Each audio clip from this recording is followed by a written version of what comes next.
नमस्कार. आपण पाहताय आता आपला शो राजकारणाची दुसरी बाजू. विधिमंडळाचं अधिवेशन नागपूरला सुरू झालंय. नागपूरला कडाक्याची थंडी आहे आणि सर्व आमदार विधानसभा आणि विधान परिषदेमध्ये आलेले आहे. हा सीन सध्या सर्वत्र तुम्ही बघत असाल. पण या सीन सोबत एक सीन मोठा मजेशीर होता, जो सोशल मीडियावर फार व्हायरल झाला आणि ट्रेंडिंगवर गेला. पण तो आता सर्व नेत्यांच्या फेसबुक, व्हॉट्सॲप सर्व ठिकाणून आता तो गायब झालाय. हा सीन काय आहे? इंडिगोचं भानगड झाली. रेल्वे स्टेशन व्हावं असं विमानतळाचं स्वरूप झालं आणि हजारो प्रवासी अडकले. त्यामध्ये मुंबईवरून येणारे जे आमदार होते, ते सगळे आमदार नागपूरला येईपर्यंत त्यांची विमानाची तिकीट रद्द झाली आणि त्यांचा कलाहल सुरू झाला. ते म्हणाले की अरे हे काय आहे? सरकारला ते जाब विचारायला लागले. महाराष्ट्राचे मुख्यमंत्री देवेंद्र फडणवीस यांनी असं म्हटलं की तुम्हाला गाड्या पाठवू का घ्यायला, म्हणजे तुम्हाला येता येईल. आता समृद्धी महामार्ग झालाय तर स्वाभाविक आहे की सर्वांनी आपला प्रवास सोपा केला पाहिजे. पण एक महत्वाची तक्रार आली, ती शिवसेना प्रमुखांचे चिरंजीव आणि उद्धव बाळासाहेब ठाकरे शिवसेनेचे नेते पक्षप्रमुख उद्धव ठाकरेंचीच. उद्धवजी म्हणाले की इंडिगो रद्द झाल्यामुळे माझं येणं जरा अवघड झालंय. तेव्हा मुख्यमंत्री म्हणाले, तुम्ही इंडिगोनी कधी आलात? मुख्यमंत्र्यांनी मोठ्या दाव्याने सांगितलं की उद्धव ठाकरे हे इंडिगो विमानात बसत नाहीत, त्यांचं विमान वेग आहे. हे वेग विमान हे शब्द अंडरलाईन करा.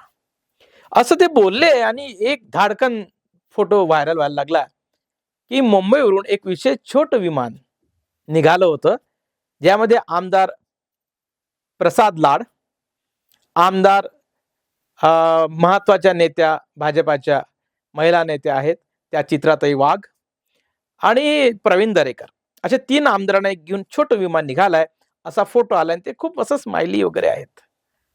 हा फोटो आल्याबरोबर जी सोशल मीडियाची टीम आहे उद्धव बाळासाहेब ठाकरे आणि इतर पक्षांची, ती ऍक्टिव्ह झाली.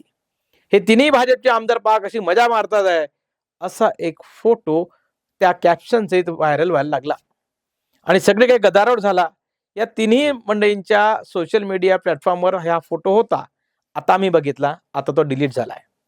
हा फोटो झाल्यानंतर महाराष्ट्रातल्या भाजप विचार विरोधी अशा पक्षाच्या कार्यकर्त्यांनी नेत्यांनी अजून एक फोटो व्हायरल केला आणि तो फोटो आजची स्टोरी आहे.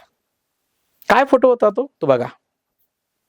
हा फोटो आहे सोलापूर जिल्ह्यातील सांगोला विधानसभा मतदारसंघाचे गणपतराव देशमुख आमदार होते. 11वे आमदार राहिलेले, त्यांचा हा फोटो आहे. या फोटोमध्ये गणपतराव एसटी इथून उतरतात आहे आणि त्यांचा तो कोट, त्यांची ती एसटी मधून उतरणं, असे 2 फोटो आहेत. आणि या फोटोवर महाराष्ट्रात चर्चा सुरू झाली आणि लोकांमध्ये मोठी चर्चा अशी राहिली की बघा आताचे आमदार तेव्हाचे आमदार. खरं म्हणजे भाजपचे आमदार म्हणून चित्राताई वाघ असू द्या, प्रसाद लाड असू द्या किंवा प्रवीण दरेकर असू द्या, यांना आपण आज म्हणूया ते भाजपचे आमदार आहेत. पण ते मुळात भाजपचे आमदारच नाही. योगाने तिन्ही आमदार हे राष्ट्रवादी काँग्रेसमधून आलेले आहेत. चित्राताई तर उघडपणे आले आहेत, काही विषय नाही. प्रवीण दरेकर तुम्हाला माहिती आहे त्यांचा प्रवास, आणि लाड साहेबांच्या राजकीय कारकिर्दच मुळात एनसीपीत झाली आहे. हे एनसीपीचे तिन्ही नेते एकत्र आहेत. आता ते भाजपचे आमदार आणि मोठा भाजपचा आवाज आहे आणि जवळपास सगळे तिघे जण मुख्यमंत्री देवेंद्र फडणवीस यांच्या जवळचे मानले जातात. गंमत आहे की जेव्हा आपल्या भारताकडे आपल्या लोकप्रतिनिधीची भूमिका आहे ती पाहताना, त्यांचं ऐश्वर्य पाहताना आमचे डोळे दिपून जातात. आमचे प्रतिनिधी आहेत की हे सरंजामदार आहेत, जमीनदार आहेत, कोण आहेत हे? लोकांना प्रश्न पडतो आणि हा प्रश्न म्हणजे आजची चर्चा आहे. आजच्या लोकप्रतिनिधींनी 5-5 कोटीच्या गाडीत फिरायचं का? विशेष स्वतःचे विमानं घेऊन उडवायचे का? आणि हे सगळं भारतासारख्या गरीब देशामध्ये, तुम्ही किती म्हणा की आपण आता मध्यमवर्गीय झालो आहोत, आपला स्तर उंचवला आहे. जर आपला स्तर उंचवला आहे तर 1500 रुपयाची लाडकी बहीण महाराष्ट्रात कशी आहे? मुद्दा घ्या, लक्षात घ्या. कोणत्या सरकारवर पक्षावर टीका करणं हा आपला हेतू कधीच नव्हता, तो आजही नाही. मला सांगायचं आहे की काळ कसा बदलत चाललाय. गणपत पाटलांचा फोटो पुन्हा एकदा आणि पहा, ते नेहमी त्यांनी जवळपास 11 वर्ष 11 वेळा आमदार राहिले, म्हणजे जवळपास 55 वर्ष. आणि त्यांना पाडलं कोण? त्यांना पहिल्यांदा नाही, दुसऱ्यांदा पराभूत केलं. बरं, गणपत देशमुखांचं अजून एक वैशिष्ट्य सांगतो. सोलापूर मराठवाड्याचे हे आमदार 11 वेळा झाले आणि पुलतचं सरकार जेव्हा बनलं, तेव्हा त्यांनी पाठिंबा दिला. शेतकरी कामगार पक्षाचे हे आमदार आहेत. आणि यांनी हा पाठिंबा दिल्यानंतर त्यांना मंत्री सुद्धा केलं गेलं होतं. पण मंत्री असलेले, आमदार असलेले एसटीतून प्रवास करत होते. कधी तुम्ही एसटीत गेलात का? आता माझा शो किंवा हा शो पाहणारे लोकं एसटीचा प्रवास करत नसावे. मीच तर गेल्या किती वर्षांचा एसटीत बसलो नसेल. पण जेव्हा-जेव्हा बसलो, लहानपणी आग्रहानं बसलो होतो आम्ही सगळे. आता आपल्या भगिनी मात्र ज्यांची दारिद्र्य रेषेच्या खाली आहेत किंवा ते 1500चा लाभ घेतात आहे, ते एसटीत बसतात. त्याचं मुख्य कारण असं आहे, की अर्ध तिकीट आहे. हा एक भाग आहे. परंतु या एसटीत पुन्हा एकदा चढा. एसटीत चढला, की तुम्हाला तिथे कुठेतरी दिसेल खासदार, आमदारासाठी राखीव जागा. एसटीत आहेत. त्याच्यावर फक्त हा आमदार बसायचा एकटा. महाराष्ट्रातल्या काही हजार एसटींमध्ये असं रिझर्व्हेशन आहे 2 सीटचं. आमदारासाठी जागा आहे अजूनही, खासदारासाठी जागा आहे. आमदारांना त्या सीट्स आता नको आहे. त्यांना एसटी महामंडळ पाहिजे, पण आमदारांना कुठल्याही एसटीत बसायचं नाही आहे. त्यांच्या 7-8-10 कोटीच्या गाड्या आहेत. आणि मग लोकांना ईर्ष्या होते, मत्सर होते आणि मग ते बोट दाखवतात गणपतराव देशमुखांकडे. त्यांना आबासाहेब म्हणायचे. यांचा पक्ष शेकाप होता आणि हे अतिशय सामान्य लोकांशी जोडलेले होते. अतिशय सामान्य. त्यांनी आयुष्यात पक्ष बदलला नाही. पराभव केला त्यांचा. कोणी केला? त्यांचा पराभव त्यांनी केला. मी नावच नाही सांगणार, तुम्हाला फक्त क्ल्यू देणार. त्यांचा पराभव केला. काय झाडी, काय मस्त हॉटेल, या ब्रँडचे आमदार झाले शहाजी. आणि मग या ब्रँडचे आमदार त्यांना पराभूत होऊन गेले. या नावांमध्ये एकूण चित्र जे आहे, की लोकांना असं का वाटतं, की यांनी विशेष विमानात बसू नये स्वतःच्या? प्रसाद लाड यांचं स्वतःचं विमान आहे. कुठं आहात तुम्ही? आपल्या आमदाराकडे विमान असणं, आपला आमदार खूप श्रीमंत असणं, हा आपला सन्मान आहे की आपली चेष्टा आहे? विचार करा. कोण असेल पाहिजे आपला आमदार? मला गांधींचा एक सीन आठवतो आणि तो तुम्हाला आवडेल. तो गांधीचा सीन असा आहे, की गांधी अगदी कोट, टाय वगैरे सगळं असं होऊन दक्षिण आफ्रिकेतून आले आणि त्यांना भारतातल्या जनतेचं नेतृत्व करायचं होतं. बापूंनी एका क्षणी पंचा नेसला आणि बापू फक्त पंचा नेसूनच आयुष्यभर राहिले. कशासाठी? ज्याचं तुम्ही नेतृत्व करता आहात त्या माणसासाठी. मला अजून एक प्रसंग महत्वाचा तुम्हाला सांगायचा आहे. जेव्हा एक कमिशन आलं होतं आणि कमिशन समोर महात्मा ज्योतिराव फुले यांना जायचं होतं, तेव्हा त्यांनी शेतकऱ्याचा वेश धारण केला आणि फुले साहेब गेले. मुद्दा असा आहे, की आपल्या नेत्यांनी 5 कोटीच्या गाडीत बसायचं की 50 कोटीच्या, हा मुद्दा नाही आहे. त्यांनी त्यांचं ऐश्वर्य असेल तर जरूर भोगलं पाहिजे. त्यांच्याकडे जर पिढीजात पैसा असेल त्याचा वापर केला पाहिजे, हरकत नाही. पण हे खरं आहे का? हे खरं आहे?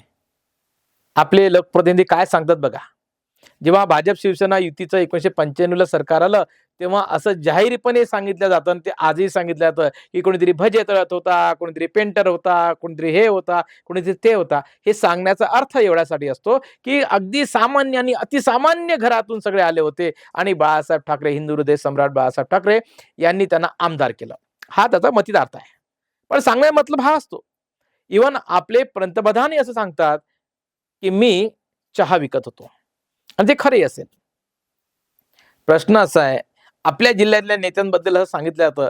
कोणीतरी सांगतंय, की माझे तीर्थरूप म्हणजे माझे वडील हे हमाल होते. कोणीतरी सांगतंय, की माझे वडील प्राथमिक शिक्षक होते. कोणीतरी सांगतात आहे, की माझे वडील शेतकरी होते. मी शेतकऱ्याचा मुलगा आहे. कोणीतरी सांगतंय, की माझ्या कडे काही नव्हतं आणि मी 4 घरी भिक्षा मागून घर चालवलं. ही आमची स्टोरी आहे निवडणुकीत उभं राहून मतं मागण्याची. मतं मागतो तेव्हा आम्ही गरीब असतो आणि निवडून आलो, की आम्ही 5 कोटीच्या गाडीत असतो. असं कसं? आता महापालिका, जिल्हा परिषदा आणि नगर परिषद झाल्या आहे. खरं सांगा, या सगळ्यांना कशासाठी नेता व्हायचा आहे? आता शहरामध्ये पोस्टर लागले मोठे मोठे. काय म्हणतात पोस्टर? सत्ता नको, सेवा हवी. मग सेवेसाठी खूप काम आहे बाबा. कशाला पोस्टर लावतून खर्च करतोस? आम्हाला या सगळ्या राजकारण्यांची ही गंमत लक्षात घेतली पाहिजे.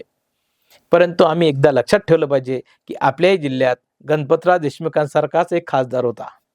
त्याचं नाव होतं सुदाम देशमुख. सुदाम काकांना ज्यांनी ज्यांनी बघितलं ती पिढी आमची आहे आणि त्यांना बघूनच आम्ही मोठे झालो. सुदाम काकांचं आयुष्य अचलपुरासारख्या एका गिरणी कामगाराच्या घरातून गेलेलं आहे. आणि सुदाम काका अमरावतीला यायचे. ते नमुन्यामध्ये एका बोळीमध्ये त्यांच्या पक्षाचं कार्यालय होतं. योगायोग बघा, ते शेतकरी कामगार पक्षाचे आणि सुदाम काका हे कम्युनिस्ट पक्षाचे.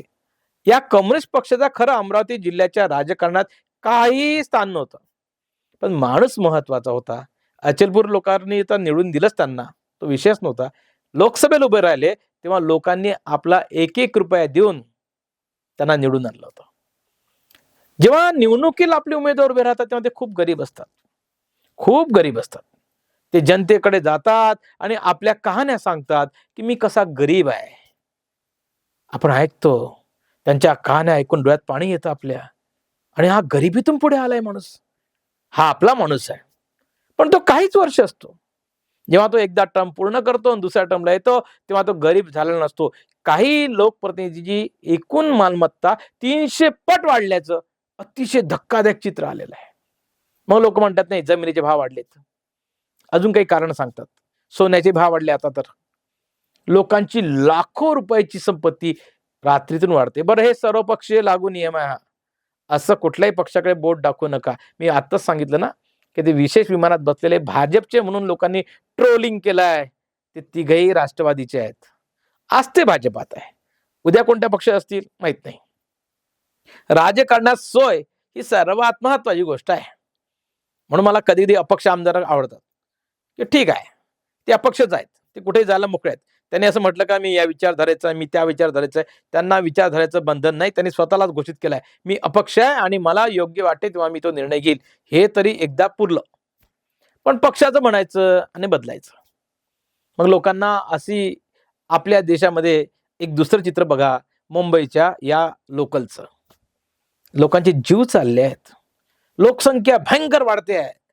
त्यापेक्षा खूप मोठे लोंढेच्या लोंढे परप्रांतातून येतात आहे आणि त्या लोकलला लटकतात आहे, आपले जीव धोक्यात घालतात आहे. तिथं आपल्या सर्वांचे प्रतिनिधी विशेष विमानात आहेत. मी तुम्हाला पहिलेच सांगितलं की मुळात आपण सगळेजण थोडासा श्रीमंत माणसाचा मत्सरच करतो, पैसेवाल्यांचा मत्सरच करतो. आपल्या खिशात पैसा नाही ना, मग त्याच्याकडे कसा आहे असा विचारही करतो. आणि भारत हा अजूनही मध्यम वर्गीयाच्याही रेषेपर्यंत यायचा आहे. त्यामुळे आपल्या भारतातला वोटर तोपर्यंत गरीब आहे तोपर्यंत जोपर्यंत तो मतदानासाठी पैसे घेत राहील. ज्या दिवशी भारतामधला मतदानासाठी पैसे कोणी घेणार नाही त्या दिवशी आपला देश श्रीमंत झालेला असेल. फार महत्वाचा सिद्धांत सांगतो. गणपतराव देशमुखांचा मी ते सगळं पाहत होतो आणि मग अजून एक फोटो आवडला जो तुम्हाला आता मी शेअर करतोय. हा फोटो व्हायरल होईल. हा फोटो आहे अमरावती विभागाचे आमदार, पदवीधर आमदार प्राध्यापक बीटी देशमुख सरांचा. बीटी सर बडनेरा स्टेशनवर वाट पाहतात आहे ट्रेनची, विदर्भ एक्सप्रेसची. आणि ही वाट ते पाहत आहे ते कायम रेल्वेने गेलेले आहेत. आणि बसले कुठे बघा, एका लोखंडी पेटीवर बसलेले आहेत. खरं म्हणजे रेल्वे स्टेशनला VIP लोकांची वेगळी व्यवस्था असते. मी तर एक खासदार असेही पाहिले की जे घरून निघताना रेल्वे स्टेशनला त्यांचा PA फोन करायचा की साहेब आता निघाले. रेल्वे येऊन स्टेशन उभी राहायची, पण साहेब पोचायचे म्हणून रेल्वे थांबल्या जायची. हे तुम्ही ऐकलं असेल. मी तर असंही ऐकलं आहे, बघितलं नाही पण मी ऐकलं आहे की लोक मंत्र्यांना, आमदारांना आणि खासदारांना, विशेषतः करून खासदारांना विमान उडायच्या अगोदर मेसेज जातो की साहेब येतात आहे, थांबवा. भारत हा विशेष लोकांचा देश आहे. ही चर्चा यासाठी आहे की आता पंतप्रधान नरेंद्र मोदी साहेबांनी काही नावं बदलली आहे. ती नावं बघा किती मस्त बदलली आहेत. त्यांनी आता पंतप्रधान कार्यालयाचं नाव बदललं आहे. मंत्रालयाचं नाव बदललंय, राजभवनाचं नाव बदललंय आणि सगळ्यांना एक शेड दिलाय, की ही लोकांच्या सेवेची दालनं आहेत. त्यांनीच व्ही-आय-पी कल्चर संपवलं. मंत्र्यांच्या गाडीवरचे लाल दिवे संपवले आणि मग मंत्र्यांना लक्षात आलं, की आपलं महत्त्व टिकून नाही राहिलं. मग त्यांनी पुढे मागं पायलट आणि मागे सायरन देणाऱ्या पोलिसांच्या गाड्या ठेवल्या. पहिले फक्त यांच्याच गाडीचा सायरन वाजत होता. आता 10 गाड्यांचे सायरन वाजतात. जाणीव करून देतात, की राजे आले आहेत. आपला देश मुळामध्ये मतदान करणारे लोकं खूप सामान्य आहेत. बी-पी-एल कार्डचे आहेत, विविध सरकारच्या योजनेचे लाभार्थी आहेत, गरीब आहेत. पण आमच्या नेत्यांना निवडून येताना ते गरीब असतात, पुढे ते गरीब नसतात. हे दोन्ही तिन्ही फोटो काय सांगतात? की बी.टी. देशमुख सर पदवीधर होते, अनेकदा निवडून आले. आपण सगळ्यांनी मिळून त्यांना पाडलंही. तो एक कार्यक्रम आपण केलाच. आणि मग ज्यांच्याकडे अशा 7-8 कोटीच्या गाड्या आहेत, असे लोकं निवडून आले. गंमत तर तेव्हाही झाली, की जेव्हा बाबासाहेब सोमवंशी शिक्षक आमदार होते. ते तर स्कूटरनी फिरायचे. बी.टी. देशमुख सर हे स्कूटरनीच फिरताना लोकांनी बघितलंय. खूप वर्ष मी त्यांना अजून कारमध्ये बसलेलं पाहिलं नाही. आता कोणाच्या कारमध्ये असतील, ते दुसऱ्याच्या कारमध्ये बसतील. कोणीतरी घेऊन जाईल भवसाला कार्यक्रमाला, तर जातात. मी हे बघितलं, की माझ्याकडे आमदार बाबासाहेब सोमवंशी यायचे, वडिलांचे मित्र होते. स्कूटरवर यायचे, सहज जायचे, सहज यायचे. रस्त्यात कोणी भेटलं, की थांबायचे, त्याच्याशी बोलायचे, टपरीवरचा चहाही प्यायचे आणि आमदार निघायचे. आता आता महाराष्ट्रातल्या सर्व आमदार आणि खासदारांना पिस्तूलधारी पोलीस पुरवण्यात आलाय. म्हणजे पोलिसांची एक ड्युटी वाढलेली आहे. काही ठिकाणी तर पुढे मागे पोलिसांच्या गाड्या आमदार खासदारांच्या. त्याही पेक्षा म्हणजे आमचा रुबाब वाढला पाहिजे यासाठी करता येईल ते प्रयत्न सगळे करत आहे. आता सगळ्या आमदारांकडे इनोव्हाची गाडी आहे. ती कोणी दिली आहे? I don't know. कोण देते माहित नाही. पण लोकांना अशा प्रश्नांची उत्तरं घ्यावी लागतात. लोकांच्या मनातली तळमळ, लोकांच्या मनातले प्रश्न समजून घ्या. हा देश जरा गरीब आहे. त्या गरीबाकडे लक्ष द्या. हा फोटो चांगला असला तरी दुःख वाटते, की आमचे प्रतिनिधी तुम्ही आहात. हे सांगताना लोकांचा जरा दम कोंडताय. तो कोंडलेला दम तुम्ही मोकळा करू शकलात तर बरं होईल. धन्यवाद.